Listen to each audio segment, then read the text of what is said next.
اعوذ باللہ من الشیطان الرجیم بسم اللہ الرحمن الرحیم رب اشرح لی صدری ویسر لی امری واحلل عقدۃ من لسانی یفقہوا قولی۔ میرے تمام ویورز، فیملی چینل کے ممبرز، نان ممبرز جو جہاں جہاں مجھے سنتے ہیں، سب کو میری طرف سے دل کی اتھا گہرائیوں کے ساتھ السلام علیکم ورحمۃ اللہ وبرکاتہ۔ امید ہے کہ آپ لوگ سب خیریت سے ہوں گے، خوشباش ہوں گے، اور میں آپ کے لیے ہمیشہ دعا گو رہتا ہوں کہ اللہ پاک آپ لوگوں کو صحت و سلامتی عطا فرمائے اور آپ لوگوں کی دعا کا طالب بھی۔ اب آپ کو جیسے پتہ ہے آج کل بارشوں پورے پاکستان کو، ایون یہ کہ انڈیا میں بھی ہیں اور جاپان تک میں طوفان ایک مچا رکھا ہے۔ مونسون جو ہے وہ اس وقت اپنے عروج پر ہے، اور پورے پاکستان میں چاہے ایبٹ آباد ہو، اسلام آباد، راولپنڈی، کراچی، سندھ، پنجاب کے علاقے، بلوچستان کے پی کے جن کی کہ میں کچھ جھلکیاں آپ کو اس پہ دکھا دوں گا۔ اور اس وقت سمندر کی کیفیت بھی کچھ ایسی ہے کہ پہلے اس کا رخ جو تھا کراچی کی جانب تھا رات تک، لیکن آج اس کا رخ جو ہے وہ عمان اور بلوچستان کی طرف ہو گیا ہے۔ لیکن اس کے باوجود اس سے جو ہے کوئی کراچی کے بارش میں اتنا زیادہ فرق نہیں پڑے گا، لیکن یہ کہ جو اربن فلڈنگ کا خطرہ تھا وہ خطرہ ٹل چکا ہے، اور اس وقت کراچی میں تیز ہوائیں چل رہی ہیں اور درخت بھی گر رہے ہیں، اور ایک درخت گرنے کے نتیجے میں جو ہے ایک بچے کی ڈیتھ ہو گئی۔ اللہ پاک اس کے والدین کو صبر جمیل عطا فرمائے۔ اور میری آپ لوگوں سے یہ گزارش ہے کہ اب جس طریقے سے کہ یہ بارشیں ہو رہی ہیں اور ہلکی ہلکی بارش اور زیادہ خطرناک ہے، تو آپ نے اپنے بچوں کا اپنا خیال رکھنا ہے، کھمبوں سے دور رہنا ہے، بجلی کے تاروں میں ان کو نہیں گھسنے دینا ہے، کہ جو گھر میں انسٹرومنٹ ہوتے ہیں بجلی کے وہ اس سے دور رہیں، اور ساتھ ہی ساتھ آپ لوگ اپنا بھی خیال رکھیں، کیونکہ پانی تک میں کرنٹ آ جاتا ہے۔ لہٰذا موسم اگرچہ بہتر ہو گیا ہے، لیکن کچھ ایسی بستیاں ہیں، کچھ ایسے گھر ہیں کہ جن کی چھتیں گر چکی ہیں اور کھلے میدان میں وہ لوگ بیٹھے ہوئے ہیں، اور حکومتی دعوے جو ہے نا وہ آپ لوگوں کے سامنے ہیں کہ سب کھل چکے ہیں۔ اور وہ حکومتی دعوے اگر کھل بھی چکے ہیں تو میں صرف آپ لوگوں سے بھی اور اپنے آپ سے بھی اور حکومت وقت سے بھی، اپوزیشن سے بھی صرف یہی پوچھنا چاہتا ہوں کہ جب بھی ہمارے ملک میں کوئی مصیبت آتی ہے یا کوئی سلسلہ ہے، ہماری چاہے وہ پھر انصاف کے ادارے ہوں یا ہمارے ایوان بالا ہوں اور ایوان زیری ہوں، ان لوگوں نے کبھی بھی اس طرف دھیان ان کا اس لیے نہیں جاتا کہ کوئی نہ کوئی ایشو کھڑا ہو جاتا ہے، چاہے سندھ حکومت ہو یا کے پی کے حکومت ہو یا بلوچستان کی۔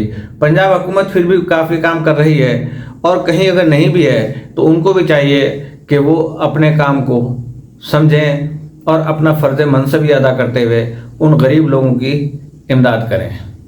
اب ایبٹ آباد، مانسہرہ، راولپنڈی، لاہور، گجرات، پنڈ دادن خان، ادھر میرپور خاص، کے پی کے سارے علاقے، بڑی بڑی چٹانیں گر رہی ہیں اور اتنے حادثات کا لوگ شکار ہو رہے ہیں، درخت گر رہے ہیں، لیکن یہ کیا انصاف کا کوئی کام نہیں بنتا ان کا؟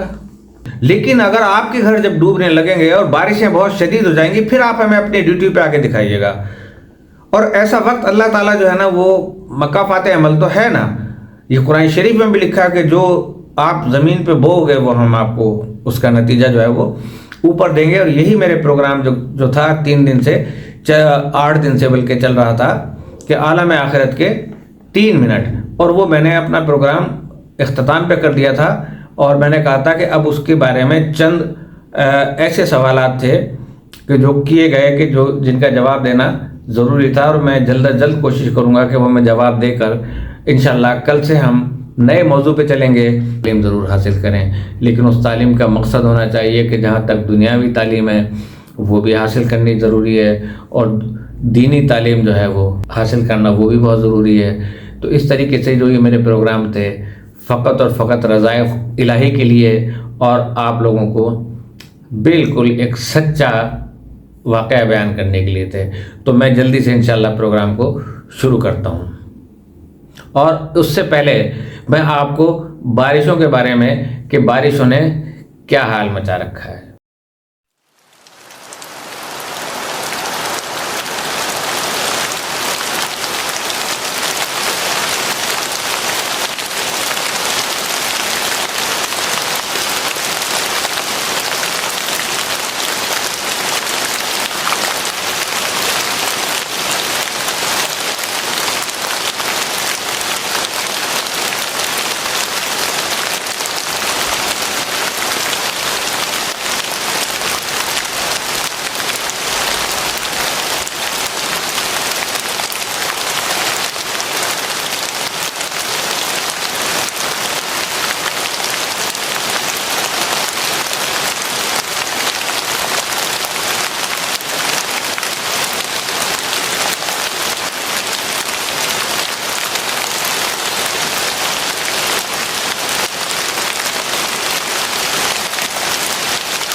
سوال و جواب کا جو ہے وہ اب اس وقت ہمارا پروگرام جاری ہے. کل سے انشاءاللہ نئے موضوع کے اوپر آپ لوگوں سے بات ہوگی. آپ لوگوں سے گزارش یہی ہے کہ پروگرام کو دیکھیں.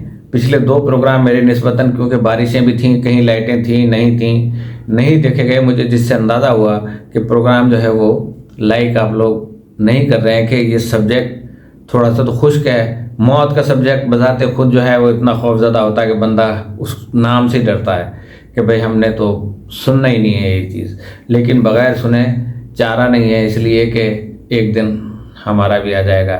جس طرح کہتے ہیں نا کہ 100 دن ساس کے تو ایک دن بہو کا, اسی طریقے سے 100 دن زندگی کے تو ایک دن موت کا. تو اب اس کے بعد جب کتاب چھپی ہے تو اس کتاب کے چھپ جانے کے بعد کتنے ہی لوگوں کی زندگی بدل گئی تھی, اور وہ شکریہ ادا کر رہے تھے کہ جن لوگوں نے حقوق العباد پر ہاتھ صاف کیا تھا, انہوں نے لاکھوں روپے بیت المال میں جمع کرائے. ایک جوان نے برائی کا راستہ ترک کیا اور اپنے ماں باپ کی آغوش میں پناہ لی. لیکن ایسے لوگ بھی تھے کہ جن کو اس کتاب کے حوالے سے تحفظات تھے. ایک بزرگ عالم دین نے یہ کتاب مسجد میں نماز پڑھنے والے لوگوں میں تقسیم کی اور ہر شب اپنے خطاب میں اس کتاب کا ایک باب پڑھتے تھے. معاد یعنی معاد کہتے ہیں قیامت کو. قیامت کے حوالے سے بھی ان صاحب کا وسیع مطالعہ تھا. خطاب کے بعد سوال و جواب کا سلسلہ چلتا تھا. ہم نے موقع غنیمت جانا اور لوگوں کے یہ سوالات ان کے سامنے پیش کیے. سوال و جواب کا یہ سلسلہ آپ ویورز کی خدمت میں پیش کرتے ہیں. تو اب سوال تھا کہ کیسے ممکن ہے کہ ایک تہمت کی وجہ سے انسان ایک مسجد یا اس جیسے عظیم خیراتی ادارے سے محروم ہو جائے, جس کے لیے کس نے دن رات ایک ہو کر کام کیا ہو. تو بھائی اس کا جواب صرف یہ ہے کہ میرے ذکر میں اس بات کی جانب پچھلے پروگراموں کے اندر اشارہ کر دیا گیا تھا کہ مومن کی آبرو کعبے سے بالاتر ہے. کبھی کبھار تہمت سے انسان کی عزت, تہمت کو کیا سمجھتے ہیں کہ جب بندہ کسی پہ جھوٹی تہمت لگاتا ہے اور وہ تہمت ہوتی ہے یعنی الزام ہوتا ہے اور وہ خاندان میں پھیل جائے, اس بندے کا یا اس بندی کا کیا حال ہوتا ہے. پھر معاشرے میں رشتے ملنا مشکل ہو جاتے ہیں, شادیاں ہونا مشکل ہو جاتی ہیں, خاندان میں اس کو اچھی نظر کے ساتھ نہیں دیکھا جا سکتا. تو جب آبرو خاک میں مل جاتی ہے اور اس نے زندگی بھر میں جو آبرو کمائی ہوئی ہوتی ہے وہ ایک لمحے میں نابود ہو جاتی ہے. کہا جاتا ہے کہ تیر کا زخم ٹھیک ہو جاتا ہے لیکن زخم زبان کا کوئی علاج نہیں ہے. آپ نے تو سنا ہوگا یہ کہ چھری کا بھی ٹھیک ہو جائے گا, بندوق کا بھی ٹھیک ہو جائے گا. الفاظوں کے تیر ایسے ہوتے ہیں کہ جس سے بچنا انسان کے لیے نہیں ہے, کہ اس کی زندگی غیر محسوس طریقے سے جو ہے نا وہ ختم ہوتی رہتی ہے اندر ہی اندر. تو اب دوسرا سوال تھا کہ یہ کیسے ممکن ہے کہ ایک شخص صرف 3 منٹ کی مدت میں اتنے ڈھیر سارے واقعات کا مشاہدہ کر سکتا ہے. میں نے اپنے پچھلے پروگرامز میں ان چیزوں کا ذکر میں کر چکا ہوں کہ جب انسان کی روح اس کے جسم کو چھوڑ دیتی ہے یا ہمارے جسم کو چھوڑ دیتی ہے تو پھر زمان و مکان کی کوئی قید نہیں رہتی اور وہ قیدیں سب ختم ہو جاتی ہیں. کہ یہ کیسے ممکن ہے کہ ایک شخص نے صرف 3 منٹ کی مدت میں اتنے ڈھیر سارے واقعات کا مشاہدہ کر لیا. میں اپنے پچھلے پروگرام میں اس کا ذکر کر چکا ہوں کہ جب انسان کی روح یا ہماری روح جسم کو چھوڑ دیتی ہے پھر زمان و مکان کی قید ختم ہو جاتی ہے. ایک لمحہ یا 10,000 سال کا پھر سوال ہی نہیں رہ جاتا. مجھے یاد پڑتا ہے کہ ایک دفعہ کسی عورت کی عارضی موت یا قریب الموت تجربے کا میں ایک سلسلہ پڑھ رہا تھا اور وہ اس کتاب میں اس نے بہت ہی دلکش اور طولانی ماجرا سنایا. اچھا, مجھے یاد پڑتا ہے کہ ایک دفعہ کسی عورت کی عارضی موت یا قریب الموت تجربے کے بارے میں پڑھ رہا تھا. اس نے بہت ہی دلکش اور طولانی ماجرا سنایا ہے. حالانکہ اس کی دل کی دھڑکن صرف 10 سیکنڈ کے لیے رک گئی تھی. سورہ مبارکہ معارج میں قیامت کے بارے میں کہا گیا کہ وہ دن اس دنیا کے 50,000 سال کے برابر ہوگا۔ تو آپ یہ سمجھیں کہ آپ کے یہاں کی 1 منٹ کی نیکی وہاں کئی ہزار سال کے محیط پہ آپ کو اس کا ثواب ملے گا، اور یہاں کی 1 منٹ کی برائی اس کا بھی جو ہے نا آپ کو اتنا ہی جو ہے وہ آپ کے نامہ اعمال میں یا کتاب میں جو ہے نا وہ نیگیٹیوٹی میں لکھا جائے گا۔ شاید اس کی وجہ یہ بھی ہے کہ عالم آخرت یا دوسرے عالم میں وقت کی نوعیت ہماری دنیا کے وقت سے مختلف ہے۔ خواب میں انسان اس حقیقت کو محسوس کر سکتا ہے۔ آپ خواب کون نہیں دیکھتا؟ ہم بھی دیکھتے ہیں۔ اب ایک نابینا بندہ ہے جو پیدائشی نابینا ہے، وہ بھی کہہ رہا ہے کہ میں نے خواب دیکھا تھا۔ اب آپ مجھے بتائیے اس نے خواب کیسے دیکھ لیا؟ وہ تو نابینا تھا، اور پھر وہ سویا ہے 1 گھنٹے کے لیے، 2 گھنٹے کے لیے، 4 گھنٹے سویا، اس نے خواب دیکھا، خواب میں آ کے وہ جناب سال بھر کی کہانی سنا رہا ہے۔ ہم نے کہا کہ آپ تو ابھی سو رہے تھے بستر پر، آپ اتنے سارے علاقوں میں کیسے گھوم گھام کے آ گئے؟ تو خواب ہمارے لیے یہ تمثیل ہے، یہ مثال ہے ہمارے لیے۔ اس کے بعد کہا گیا کہ جو لوگ قریب الموت تجربے سے گزرے ہیں انہوں نے صرف وہاں کی پاکیزگی اور نور الہی کا ذکر کیا ہے، لیکن کیا وجہ ہے کہ اس کتاب میں حساب و کتاب کے بارے میں بیان ہوا ہے؟ بالکل بنیادی فرق یہی ہے کہ اس بزرگوار نے دوسروں کے برعکس اعمال کے حساب کتاب کا احوال بیان کیا ہے۔ اس کا کہنا ہے کہ میری واپسی کا امکان نہیں تھا، اسی لیے میرے اعمال کی جانچ پڑتال ہوئی تھی۔ شاید ایک وجہ یہ ہو کہ خدا اس کے ذریعے ہمیں خبردار کرنا چاہتا ہے۔ دوسری جانب ان سب افراد کے درمیان جو بات مشترک ہے، یعنی کامن ہے، وہ یہ ہے کہ قریب الموت تجربے سے گزرنے کے بعد وہ سب محبت کرنے والے انسان بن گئے تھے، راہ خدا میں بندگان خدا کے خالصانہ اور خدمت گزار بندے بن گئے تھے۔ ان کے جذبہ خدمت کو دیکھ کے پتہ چلتا تھا کہ وہ عشق الہی سے لبریز ہیں۔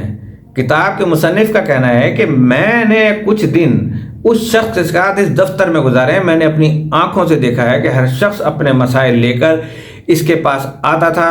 لوگوں کے مشکلات حل کرنے میں اس کی جاں فشانی دیکھ کر دنگ رہ گیا تھا۔ دفتر اور فوجی اہلکار اسے ٹوٹ کر چاہتے تھے کیونکہ وہ ان کا سچا غمخوار تھا۔ میں نے ان سے پوچھا کہ رائے خدا میں اتنی جاں فشانی کی کیا وجہ ہے، تو جواب میں کہنے لگا کہ ہمیں ایک چھوٹی سی فرصت ملی ہے، غنیمت ہے یہ زندگی کے ہمارے لمحات جو ہیں، جس میں ہمارا فرض بنتا ہے کہ خدا کی رضا کے لیے اس کے بندوں کی خدمت کریں۔ اسی سے ملتی جلتی بات ان سب لوگوں نے بھی بتائی ہے جو قریب الموت کے تجربے سے گزرے ہیں۔ واپس لوٹنے پر وہ انسان بن جاتے ہیں کہ جن کا ہر لمحہ عشق الہی کے سائے میں اس کے بندوں کی خدمت میں گزرتا ہے۔ انسان کے ماجرے میں اس بات کا تذکرہ بھی موجود ہے کہ اگر انسان خدا کی رضا اور اس کی محبت میں کوئی کام انجام دے تو وہ کام ذی قیمت ہے، بے انتہا قیمتی کام ہے۔ ایک انسان کی جان بچانے میں اگر غیر خدا کا عنصر شامل ہو جائے تو وہ کام بھی اپنی قدر و قیمت سے محروم ہو جاتا ہے۔ پھر پوچھا گیا کہ نامحرم کے ساتھ، اب یہ مسئلہ تو ہم سب کے ساتھ ہے اور بڑا غور طلب ہے، مشکل ہے بھی بہت زیادہ اور مشکل نہیں بھی ہے کہ نامحرم کے ساتھ تعلقات کے حوالے سے انہوں نے بہت سخت موقف اختیار کیا ہے۔ ایسا لگتا ہے کہ وہ آج کے معاشرے سے بیگانہ ہیں۔ کیا انہیں مغربی معاشرے کی خبر نہیں ہے؟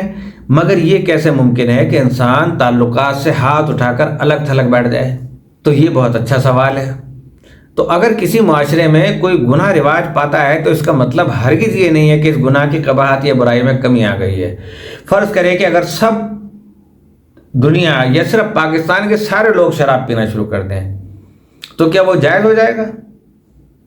اگر سب لوگ جھوٹ بولنا شروع کر دیں تو کیا وہ جھوٹ جائز ہو جائے گا؟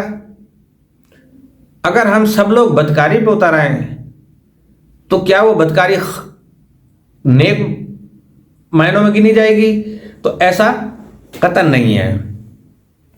تو بد حجابی اور نامحرم کے ساتھ تعلقات کی وجہ سے ایک معاشرہ ناقابل تلافی نقصان اٹھاتا ہے۔ حکم خدا کی خلاف ورزی اپنی جگہ، اگر انسان روحانی سکون کا طالب ہے تو اس کو اس مسئلے پر توجہ دینی پڑے گی۔ تو اس ذکر میں جو باتیں بیان ہوئی ہیں ان کی حقیقت کو قرآن و احادیث میں دیکھا جا سکتا ہے۔ دوسری جانب آپ عورتوں کے سر سے زبردستی چادر اتارنا اور برہنگی کی تاریخ دیکھ لیں آپ، پاکستان میں دیکھ لیں نا آپ، آئے دن روزانہ ہم سوشل میڈیا پہ بھی دیکھتے ہیں اور عام خبروں میں اور پروگراموں میں بھی دیکھتے ہیں۔ اسی طرح مغربی دنیا کی صورتحال بھی ملاحظہ کریں، 60-70 سال تک ہماری مائیں اور بزرگ خواتین نقاب پہن کر باہر آتی تھیں۔ تو کیا آپ نہیں جانتے کہ گزشتہ دور میں مسلمان خواتین نے کتنی مشکل زندگی گزاری ہے؟ کیا وہ ایک آزاد اور آسودہ زندگی کی تمنا نہیں رکھتی تھیں؟ لیکن ان کے مد نظر بہت اہم مسائل تھے جن کو ہم نے فراموش کر دیا۔ مغربی دنیا میں بھی یہی صورتحال تھی۔ 100 سال پہلے کی آپ ان کی فلمیں دیکھ لیں، ان میں خواتین کا لباس لمبا، بازو ڈھکے، سر پہ ٹوپی ہوتی تھی۔ پرانے کلیساؤں میں حضرت مریم علیہ السلام کی تصاویر اور مجسمے دیکھ لیں، مکمل باحجاب نظر آتی ہیں، کسی بھی گرجا گھر میں آپ چلے جائیں۔ لیکن جب سے مغرب نے فرائیڈ کے نظریے کو اپنایا ہے، یہ فرائیڈ نامی جو بندہ ہے جس نے جو کتاب لکھی ہے نا، اس نے معاشرے میں بہت گندگی پھیلائی ہے۔ تو جس نے فرائیڈ کے نظریے کو اپنایا ہے، تب سے عریانیت کو رواج ملا ہے اور خاندان کے زوال کا آغاز شروع ہو گیا۔ گزشتہ کچھ دہائیوں سے یہ کلچر پاکستان میں اور اسلامی ممالک میں بھی پروان چڑھا ہے، جس کا ایک بڑا ثبوت طلاق کا بڑھتا ہوا تناسب ہے۔ یعنی جس بات کی جانب اشارہ کیا ہے وہ بالکل درست ہے اور اس کو آزمایا جا سکتا ہے۔ اگر کوئی شخص بچپن سے ہی اپنی نگاہوں کو حرام سے محفوظ رکھے تو ایسا انسان ایک اچھا شوہر بن سکتا ہے، اور ہر بیوی چاہتی ہے کہ میرا شوہر اچھا ہی ہو۔ آپ دیکھ لیں کہ اگر وہ رات کے ٹائم پہ اگر کوئی موبائل یا یوٹیوب کے اوپر یا یوٹیوب کو ہٹا دیں، واٹس ایپ پہ کوئی سلسلہ کر رہا ہے، تو بیوی کو اگر پتہ چل گیا تو گھر میں کوہرام مچ جائے گا، اور اسی وقت جو ہے نا وہ شوہر سے جو ہے علیحدگی اختیار کرے گی یا اس سے لڑے گی اور سب دنیا کو بتائے گی۔ تو یہ ساری صورتحال ہے، تو ایک اچھا شوہر بن سکتا ہے۔ سورہ مبارکہ نور کی آیت نمبر 24 سے اس بات کی تصدیق ہوتی ہے۔ دلچسپ بات یہ ہے کہ اس کتاب کو پڑھنے کے بعد ایک صاحب نے مجھے بتایا کہ میں نے اس بات کو آزمایا ہے۔ میرے دفتر میں کئی خواتین تھیں جن کے ساتھ ہنسی مذاق اور لطیفہ بازی چلتی رہتی تھی۔ اسی دوران گھر کا ماحول بیگم کے ساتھ لڑائی جھگڑے کی وجہ سے خراب رہتا تھا، کیونکہ بیگم کو پتہ چل گیا تھا۔ اکثر الگ الگ سو جاتے تھے، اور اس صورتحال سے مجھے بہت دکھ ہوا۔ پھر میں نے سوچا کہ میں اس بات کو آزماؤں۔ دفتر کا کمرہ میں نے تبدیل کر دیا اور خواتین کے ساتھ گفتگو میں بھی کترانے لگا۔ کوچہ و بازار میں نامحرم سے اپنی نگاہوں کی حفاظت کرتا رہا، یہاں تک کہ سوشل میڈیا پر بھی اپنی نگاہوں کو کنٹرول میں رکھنے لگا۔ آہستہ آہستہ میری بیوی کے رویے میں تبدیلی آئی اور وہ میرا خیال رکھنے لگی، جس کے بعد سے ایک نئی زندگی شروع ہوئی جو کہ بہت خوبصورت۔ البتہ برزخ ہو یا قیامت، یہ سب کچھ ہمارے لیے عبرت اور وارننگ ہے کہ ہم غفلت کی نیند سے بیدار ہو جائیں۔ یہ کہنا شاید حق بجانب ہو کہ ہمارے ساری مشکلات کا سبب عالم آخرت سے غفلت کا نتیجہ ہے۔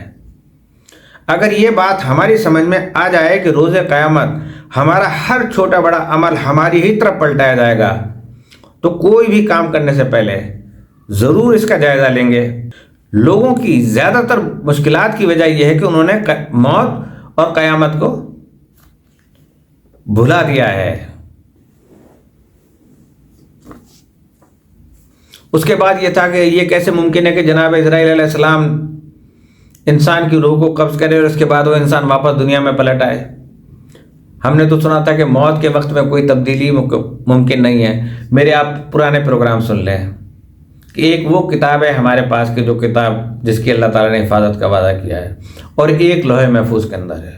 اور میں نے کہا تھا کہ تقدیر نہیں بدل جا سکتی، یہ قرآن شریف بالکل درست ہے جو ہمارے پاس ہے، لیکن اتھارٹی اللہ تعالیٰ نے اپنے پاس رکھی جو لوح محفوظ میں ہے کہ جہاں سے اس کے رزق بڑھانا اور گھٹانا وہ ویٹو کر سکتا ہے۔ آج کی حکومتیں بڑے سپر پاور جو ہیں وہ ویٹو کرتی ہیں نا کسی نہ کسی موڑ پہ آ کے، جس میں رشیا ہے، یو ایس اے ہے، برطانیہ ہے، اور جو بھی ویٹو کر سکتے ہیں ممالک، وہ جب اپنا کوئی بھی اقوام متحدہ میں ایسا پروگرام پیش کرتے ہیں، اس میں سے کوئی ایک ملک ویٹو کر دیتا ہے، ان کا فیصلہ نہیں مانتا کہ میں نہیں مانتا، پھر وہ کام نہیں ہوتا۔ تو جناب انسان کی حتمی موت کو کوئی نہیں ٹال سکتا، یہ خداوند عالم کے علم اور علم ازلی میں مکتوب ہے، لیکن یہ ممکن ہے کہ ایک انسان کی روح اس کے بدن سے نکل جائے اور پھر دوبارہ پلٹ آئے، اور خدا اس سے بھی باخبر ہے۔ قریب الموت کے حوالے سے سارے تجربات جسم سے روح کی جدائی کے عکاس ہیں۔ اس جدائی کا سبب بھی جناب اسرائیل علیہ السلام یا خدا کے فرشتے ہی ہوتے ہیں۔ یہاں پر جناب اسرائیل علیہ السلام کا نام لیا جا سکتا ہے تو اس کی وجہ یہ ہو سکتی ہے کہ ہمارے پاس ایسی احادیث ہیں جس سے پتہ چلتا ہے کہ پیغمبر اکرم صلی اللہ علیہ وسلم کی رحلت 2 بار ٹال دی گئی تھی۔ 2 دفعہ ملک الموت دروازے پر آئے، لیکن جناب فاطمہ الزہرا نے فرمایا کہ واپس چلے جاؤ، ان کو دیکھ کر وہ واپس چلے جاتے تھے۔ تیسری بار حضرت صلی اللہ علیہ وسلم نے فرمایا، اے میری نور عین سلام اللہ علیہ، یہ میرے بھائی جناب اسرائیل ہیں، آج تک انہوں نے کسی سے اجازت نہیں مانگی آنے کے لیے، ان سے کہہ دیں کہ اندر تشریف لے آئیں۔ یعنی جناب زہرا سلام اللہ علیہ کی منزلت باعث بنی کہ ملک الموت دوبارہ پیغمبر اکرم صلی اللہ علیہ وسلم کے دروازے سے واپس لوٹ گئے۔ اس کتاب میں اس بات کی جانب بھی اشارہ کیا گیا ہے کہ راوی جناب زہرا سلام اللہ علیہ سے التماس کرتا ہے کہ اس کو مہلت دی جائے، جو میں نے بتایا آپ کو کہ عالم برزخ میں اس نے کہا کہ مجھے مہلت دی جائے کہ میں واپس جاؤں۔ دوسری جانب ایسے اعمال بھی ہیں کہ جن کی وجہ سے موت ٹل جاتی ہے۔ احادیث میں ملتا ہے کہ صلہ رحمی اور والدین کی دعاؤں کے سبب موت ٹل جاتی ہے۔ والدین کیا سمجھتے ہیں؟ والدین آپ بھی ہیں، والدین آپ کے والدین بھی ہیں، آپ کے بچے بھی والدین ہیں، ہم بھی والدین ہیں۔ اسی طرح والدین کا آگ کرنا اور قطع رحمی انسان کو موت سے قریب کر دیتی ہے، کہ جو والدین اپنے بچوں کو آگ کر دیں ان کی بد کرداری کی وجہ سے، تو ان کی زندگی بھی کم کر دی جاتی ہے، حالانکہ ان کی زندگی وہ لے کے زیادہ آئے تھے۔ اب اس کے بعد سوال کیا ہے کہ کیا یہ ممکن ہے کہ انسان جب قریب الموت تجربے سے گزرتا ہے تو وہ مستقبل کے حالات و واقعات کو دیکھ سکتا ہے؟ جی ہاں، یہ کوئی اچنبھے کی بات نہیں ہے۔ میں ایسے کئی شہداء کو جانتا ہوں جنہوں نے اپنی شہادت کی تاریخ اور وقت کے بارے میں اپنے دوستوں کو بتا دیا تھا، حالانکہ وہ لوگ قریب الموت تجربے سے گزرے بھی نہیں تھے۔ اور آپ کے بھی علم ہوگا کہ آپ کے معاشرے میں، آپ کے محلے میں، آپ کے گاؤں میں، آپ کے شہر میں کسی نہ کسی نے، بزرگ نے، دادا نے، نانا نے یہ کہہ دیا کہ میں فلاں دن جو ہے نا میں مر جاؤں گا، اور وہ اسی دن جو ہے وہ چلا گیا، تو اسے پہلے ہی پتہ چل گیا۔ تو میرا ایک دوست جو خواب میں مستقبل کے بارے میں سارے واقعات کو دیکھ لیتا ہے، اس کام کے لیے اس نے شہید نیری کے نسخے پر عمل کیا۔ شہید نیری کا ایک خط جو ایک عارفانہ کتاب میں چھپ چکا ہے، وہ اس خط میں کہتا ہے کہ بس کچھ دن گناہوں سے دور ہو، پھر دیکھنا خواب میں حیران کن واقعات نظر آئیں گے۔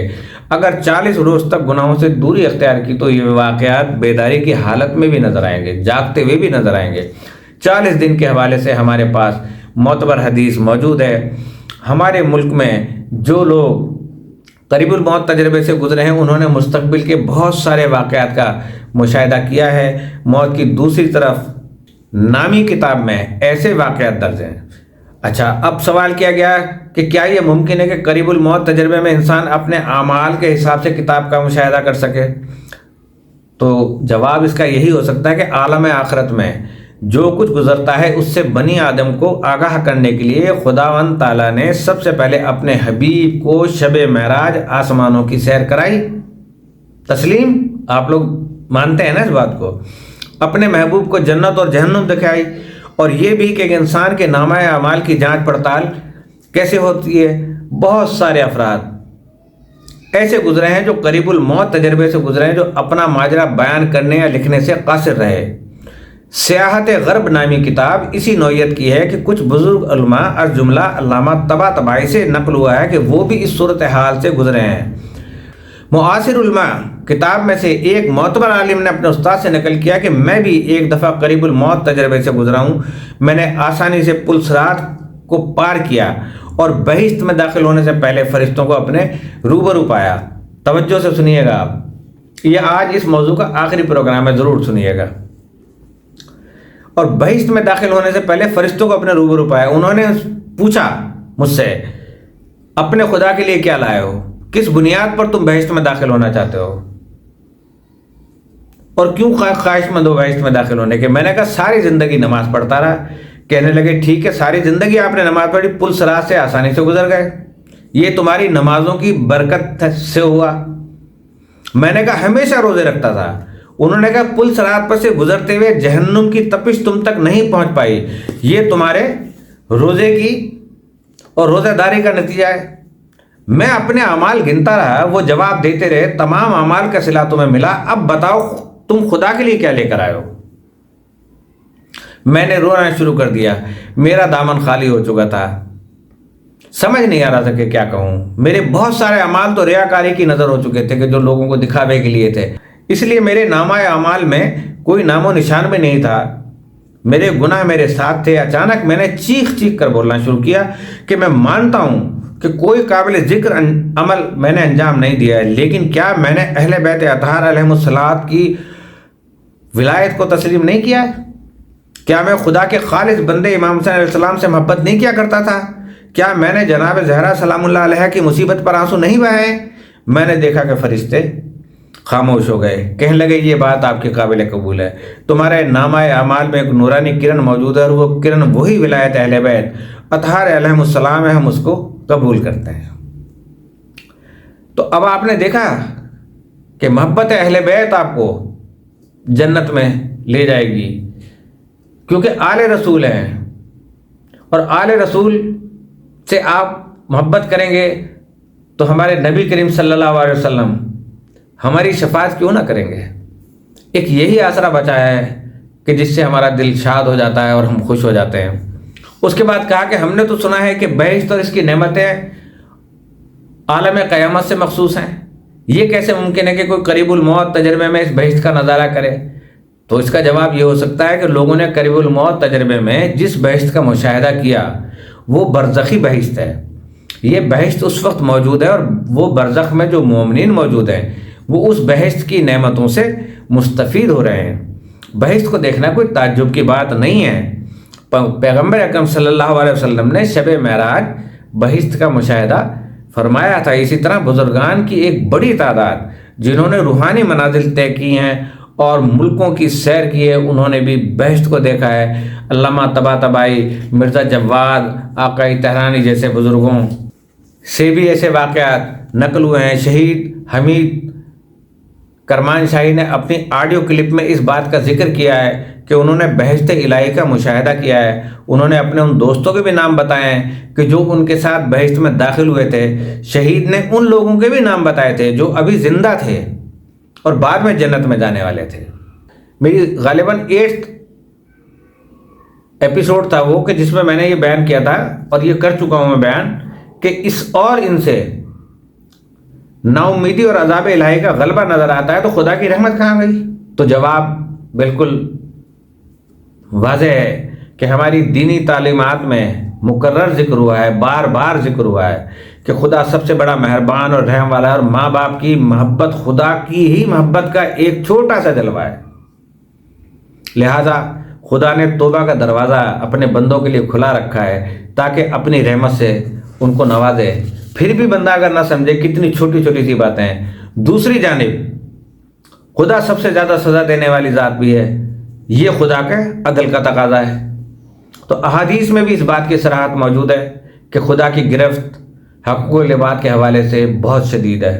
حقوق العباد کے حوالے سے ماں باپ کا حق، بہن بھائیوں کا حق، رشتہ داروں کا حق، میاں بیوی کا حق، اولاد کا حق، ساری حقوق العباد میں آتے ہیں۔ پڑوسیوں کا حق اور جو غریب ہیں ان کا حق۔ اس نے یہ بھی کہا کہ اس شخص کا معاملہ بہت خراب ہے جو جان بوجھ کر دوسروں کو نقصان پہنچاتا ہے۔ مثال کے طور پر کہ گھر یا گاڑی میں کوئی خرابی اور وہ خریدار کو بتائے بغیر بیچتا ہے، ایسے افراد کی پکڑ بہت شدید ہے۔ اس نے صرف عذاب اور سخت پکڑ کی بات نہیں کی ہے بلکہ مقرر خدا کی رحمت کا ذکر کیا ہے۔ توبہ گناہوں کو مٹا دیتی ہے اور کچھ نیک اعمال انسان کے گناہوں کو محو کر دیتے ہیں۔ اس کا ذکر کتاب میں موجود ہے۔ ہمیں پتہ بھی نہیں چلتا کہ کب ہمارے اعمال کی کتاب میں جو ہے وہ نیکیاں آ گئی ہیں اور کب ہماری نیکیاں ختم ہو گئی ہیں۔ اب سوال ہوا کہ جی نامہ اعمال کا تو سنا تھا لیکن کتاب میں کتاب اعمال کا ذکر ہوا، اس کی کیا وجہ ہے کہ کتاب اعمال وہ پڑھ رہا تھا بندہ جو ہے؟ تو نامہ کسے کہتے ہیں؟ نامہ بر تو ہی بتا جسے ہم ڈاکیا کہتے تھے، پوسٹ مین کہتے ہیں، خط ڈال کے جاتا تھا، اب وہ خط اگر ہم جمع کرتے رہیں ایک کسی فائل میں تو پوری کتاب بن جاتی ہے۔ تو یہ بات ہمارے لیے باعث حیرت تھی کہ ہم نے بچپن سے نامہ اعمال ہی سنا تھا، لیکن جب ہم نے قرآن قریب کی جانب دیکھا تو وہاں پر کتاب اعمال ہی لکھا ہوا ہے، البتہ نامہ یا خط بھی کتاب کی طرح ایک سے زیادہ صفحات پر مشتمل ہو سکتا ہے۔ اس کے بعد پوچھا گیا، آخری سوال پوچھا گیا، ٹائم زیادہ ہو رہا ہے، کہ قریب الموت تجربے پر کس طرح ہم اعتماد کر سکتے ہیں؟ کیا جدید سائنس اس کی تصدیق کرتی ہے؟ جواب اس کا یہی دیا جا سکتا ہے کہ سائنس کے نظریے کو تجربے اور آزمائش کے ذریعے ثابت کیا جا سکتا ہے۔ مثال کے طور پر جب وہ کہتے ہیں کہ پانی 100 ڈگری درجہ حرارت پر ابلتا ہے تو اس کا ہر کوئی امتحان کر سکتا ہے، لیکن قریب الموت تجربے کا ٹیسٹ نہیں کیا جا سکتا۔ ان افراد کی باتوں کو اس وقت قبول کیا جا سکتا ہے جب وہ دینی تعلیمات کے مطابق ہوں۔ مثال کے طور پر اکثر قریب الموت تجربوں میں نور مقدس اور ذات الہی کا ذکر ہوا ہے۔ قرآن میں خداوند تعالیٰ فرماتا ہے کہ میں نے انسان میں اپنی روح پھونک دی ہے۔ ایک صاحب کا کہنا ہے کہ مجھے اسی تجربے کے دوران اس آیت کریمہ کے معنی سمجھ میں آئے۔ دوسری جانب جو لوگ لوٹ کر آئے ہیں انہوں نے واپسی کے بعد عاشقانہ محبت اور خدمت کی مثال قائم کی ہے۔ ہمارا دین بھی ہمیں یہی تعلیم دیتا ہے کہ انسان جہنم کے خوف یا بہشت کی لالچ میں عبادت نہ کرے، بلکہ خدا کی محبت میں اخلاص و عشق کے ساتھ بندگی بجا لائے، تو انشاءاللہ تعالی آپ محسوس کریں گے کہ آپ لالچ نہ رکھیں جنت کا، آپ صرف یہ سمجھیں کہ معبود ہے، برحق ہے، یہ عبادت کے لائق ہے۔ اس کے نتیجے میں اللہ پاک بہت کچھ آپ کو دے گا۔ لہذا یہ سوچنا ہی عبث ہے کہ ہم نماز روزہ جنت کے لیے پڑھ رہے ہیں، نہیں، اللہ تعالیٰ نے حکم دیا اس کی رضا کے لیے پڑھیں، اب اس کی مرضی۔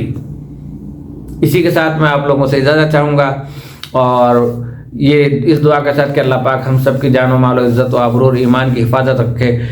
کل میں حاضر نہیں ہو سکا، طبیعت میں بھی گرانی تھی، اور پھر بارشوں کا موسم تھا، لوگوں کو بھی دیکھ رہا تھا کہ کتنے پریشان ہیں، ان کے لیے بھی دعا کر رہا تھا، ہم اپنے لیے بھی کر رہا تھا، آپ سب لوگوں کے لیے بھی کر رہا تھا۔ اسی دوران کل کے نہ پروگرام کرنے کی وجہ سے ہمارے 2 احباب جو ہے غالباً ہم سے روٹ کر فیملی سے نکل گئے ہیں، تو ہو سکتا ہے کہ ان کے لیے بہتری ہے کہ آبادی جب بڑھتی ہے تو پھر شہر بڑھتے ہیں اس سے۔